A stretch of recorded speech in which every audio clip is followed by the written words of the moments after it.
Hello everyone and welcome to Dev Tricks and Secrets. Today we have 15 of them across the maps of Black Ops 1, stretching all the way from Kino der Toten to Moon. And as always, this series is really just a way to celebrate the development of these maps, so if you enjoy any of it, consider leaving a like down below. It helps me out a ton, and of course, make sure to subscribe so you can come back for more. Without further ado, let's get into it. For our first Dev Secret today, we're starting off on Kino, and if we make our way to the stage and then go underneath it, we'll see that there's actually a piece of wood down here. And the interesting part about this is it lines up almost perfectly with the level that the floor is. So I'm wondering if this means that the stage of Kino was originally going to be flat, and the stairs leading up to it weren't going to exist at all. There's also this piece of geometry here as well, although it is not nearly as large and it doesn't have a floor like this one does. But I do have another pretty good guess at why this exists. In Black Ops 3, of course, we did get another version of Kino. Well, I guess two if you count Revelations as well. But in that Zombies Chronicles version, underneath the stage, there was an area there. In fact, a little Easter egg as well, I suppose, with the Duriz chalkboard. The devs modeled this out to add a whole bunch of ambiance. And that could be exactly what they were going for here, and perhaps they just didn't have enough time to model it out, so they ended up scrapping it. Because of course, on Kino's actual stage, there are holes in the floor, it's just there's not really anything below it. But for our next dev secret, we're gonna have to turn on Fullbright. Because when you do, this decal here on stage changes dramatically. What was once a pile of rubble, just like this texture here next to it, now has a whole bunch of Easter egg related stuff. We got the Illuminati triangle, of course, along with some other things, like some Latin, which of course can be found in Kino, just next to us here, actually, in this window location. We also got some chemistry stuff, which this one right here, I believe is found in 5. I don't think it's here in Kino anywhere. I'm not entirely sure, though. But there are two versions of it, weirdly enough. One that has a little bit more, like, wear and tear to it, which is kind of cool to see. And then lastly, we have this little bit of scrap paper here, as well as this Illuminati triangle. The latter of which can be found just upstairs near where all these letters are, inside of a window location right here. But in all honesty, I have absolutely no idea why this is here. I don't think it needs to be for any, like, development reason.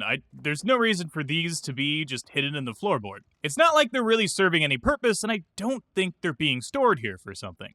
And from a quick fly through the map, all of these other dirt decals don't seem to have this issue. They don't change, so it's not related to the decal itself, but at least I don't think it is. My best guess is this is left over from some earlier stages in development where they just lined up a whole bunch of models in this area, maybe? I'm not entirely sure. And I guess the ones that have been left over are the ones pertaining to Easter egg material, which is really cool to see and perhaps done on purpose. But that is it for Kino, so heading on over to 5 now for our next dev secret, and this one has to do with Fullbright once again. Now, as far as I know, Fullbright just changes the way that lighting is rendered, and in fact, it doesn't render it at all. But for some reason here in Black Ops 1, it changes a lot of things. One of them clearly being this television here, where without Fullbright, it's just a map of Europe, and with it, for some reason, it's some red numbering. Some red numbering that I don't know if it has any significance, 847.01? I got no idea what that could mean. But it definitely seems like this is not the only screen that changes. Although there are some that don't and are perfectly fine, for some reason there are a bunch of screens that do. For instance, everything here in Spawn looks completely fine, but then when we go on into the Inner Sanctum, we'll see that some of these TVs have definitely changed. Really weird. Yeah, I really don't know what's going on here. Please let me know down in the comment section if you guys have an idea. Once again, it's not related to the actual image itself, as we have the same one here of Europe, but flipped around, and it hasn't changed at all. But of course, this one in the main war room did, and maybe it's because it's animated? Because of course, this one does have this sort of red dot animation that just cycles through a couple patterns. Like, for instance, all these little TVs down here that are also animated also change. So at the moment, this is my best guess at what's causing it, but I'd love to hear from you guys that know a little bit more about map dev than me. For our next dev secret, though, let's go ahead and get on out of Fullbright. And actually, also, we're gonna turn the fog off, which it's kind of hard to tell any difference here on 5, but the reason that I did that is we're going outside the map to take a look at the Skybox. As you can see right down below us is the entirety of 5, and it's just trapped inside of this pale cube. Now, of course, you never see the outside in 5, so it's perfectly fine to have a skybox that is quite literally a box. But the interesting part about this is I'm pretty sure it's the default skybox for Black Ops 1. If we load onto the main menu, break out of the chair, and turn on noclip, well, we can fly out of the menu room and see that this same skybox is used here. It's another pale cube that the player is never meant to see. So I'm pretty sure it's the default skybox for Black Ops 1, and I imagine the devs never changed it because they had no plans on you ever seeing outside of the Pentagon. But now it's time for us to fly on over to Ascension for our next dev secret, where here, just inside of the spawn room, we'll find something pretty strange outside of the map. If we clip on through the wall here, for some reason there is this number decal that's just hidden here. On one side it says 890, at least if you read it in the direction that the 9 was a normal number, and all the other symbols seem to be 8s. I'm not sure if this is being stored here for something, I mean maybe, but either way it's a pretty cool little secret here just chilling outside the map, and I don't know if it's ever used. But for our next dev trick here on Ascension, let's fly on out of spawn and head on over to power. And for this one, we're going to be talking about the mystery box, which next to each box location there is one of these TVs, which shows an image of where the box currently is. And what's interesting is these images on the screen seem to have been taken at an earlier stage in development. For instance, here is a side-by-side of the one near power. It seems like there is this little barrel or something in the corner that doesn't exist there in the release version, and some of the decals on the ground, such as the paper and the blood, has changed in some ways since this picture was taken. And there's other ones as well, like this one right here next to the lunar lander, where if we look at the TV, inside of that window, there is no PhD flopper. But of course, if we move into this position, we should definitely be able to see it. It could very well be the case that at this point in development, PhD just didn't exist yet, or perhaps the model wasn't finished, or these images were taken inside of their prefabs, and this was before all the perks got placed. I'm not entirely sure. And other locations, like here by Mule Kick, seem to not have changed very much at all, but either way, it's really cool to get a glimpse into what I imagine is essentially a beta for Ascension. But for our next dev trick, let's talk about how these TVs work. Now, of course, they obviously show the box location, that's what they're meant to do, but how they do it might not be immediately obvious. If we no-clip inside the TV, we can see that there is this sort of base layer here, which doesn't exactly show all that much. I mean, it's sort of just like a grayscale backing. And then on top of it is where the image is placed that shows the box. It's also really cool to see how the devs took a 2D image and made it fit on this 3D TV, because it quite literally is just a 2D texture that's been stretched and modified to make it look like it isn't. But of course, the box also changes location, and when it does so, this static layer pops up in front of it, blocking the image and not allowing the player to see the swap. And lastly, there's also this Illuminati symbol that pops up periodically. And while it does, the original image of the box location actually stays behind. It simply just pops up in front of it. But for our next dev trick here on Ascension, something I've wondered for a long time is how the monkey rounds work. I always believe that the first one happens after round 5, so long as a player has a perk, but it turns out the round actually has nothing to do with it at all. The only requirements are the player has a perk and that the zone that that perk is in is activated. Which, for those who don't know, each individual area of the map is covered by a volume. This volume is called a zone. They're usually named for the area that they represent, and they're also linked to zombie spawn. So for instance here, since I don't have the door open, there are no zombies spawning. And also, if I don't have God mode on, the bear's been hit! It'll kill me.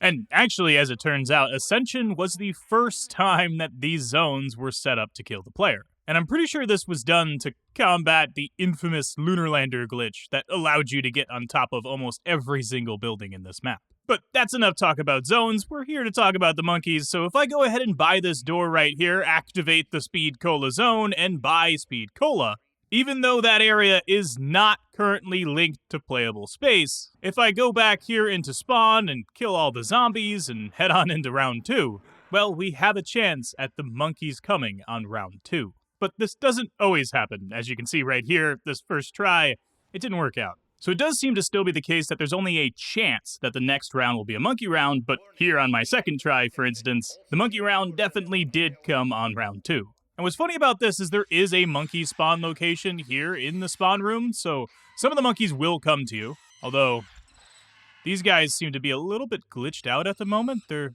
They're kind of just standing there.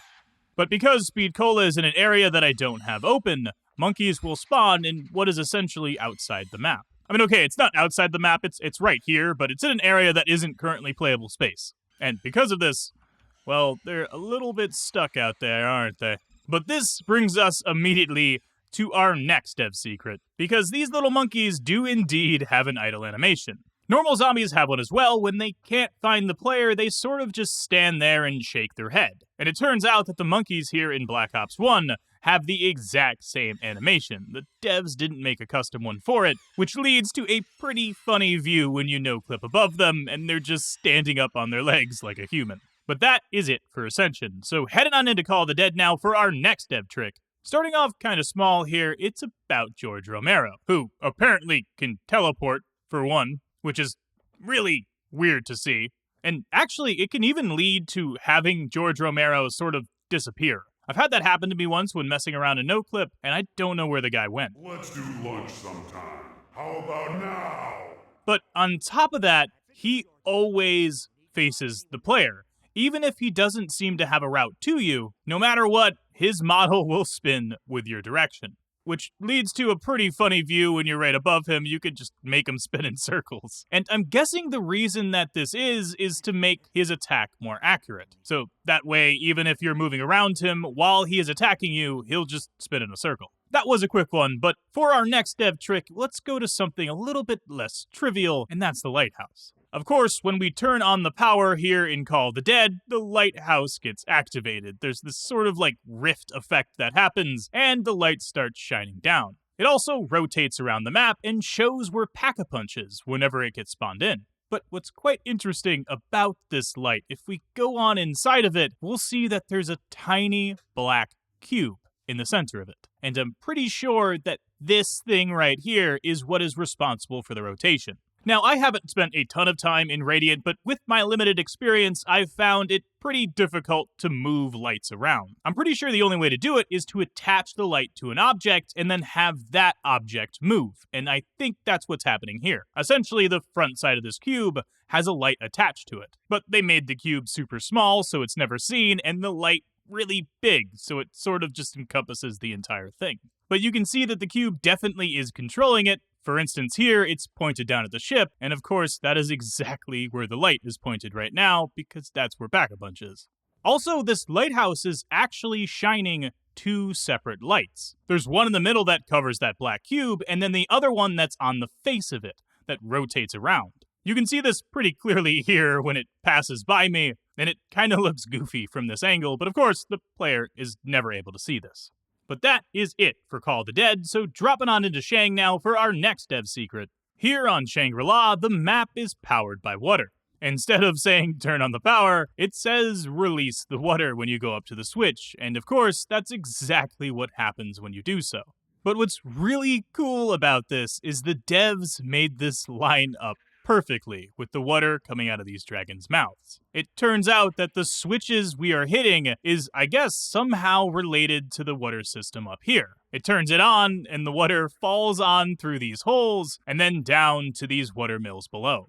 I don't think anyone would have noticed if the devs didn't have this line up, but oh my god, it's damn near perfect, dude. In fact, there actually is this little black texture that it seems like they put in just to block off the two areas. But if that wasn't there, I mean, this one here on the left would line up almost perfectly, while the one on the right is maybe a little bit off, I suppose. But either way, it's really impressive to see how well this was coordinated. I imagine these areas were made by two different people, so of course that had to be worked out between them. And again, there's really no reason for these to line up, but it's still really cool that they do.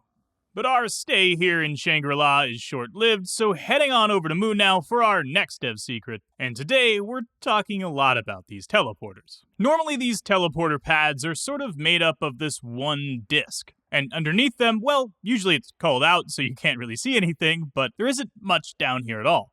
But on Moon here, of course, you are supposed to see the bottom of the teleporter, so the developers simply just added another teleporter model on the bottom. If we go inside of here, we can see exactly what's going on. It's literally two teleporters meeting here in the middle. If you look closely even, you can see a separation between the two models right here. And of course, while inside of them, you see the two enclosures on the top and the bottom, and of course, the animated part in the middle that's just meeting in the center. The bottom one, though, doesn't seem to function, unfortunately. The trigger is only on the top, or kind of almost in the middle of the teleporter itself, like it stretches down into it. Which, for reference, here at Area 51, this is what it normally looks like inside of one of the teleporters. There is only one animated triangle, and of course, only one housing here that goes around the pad.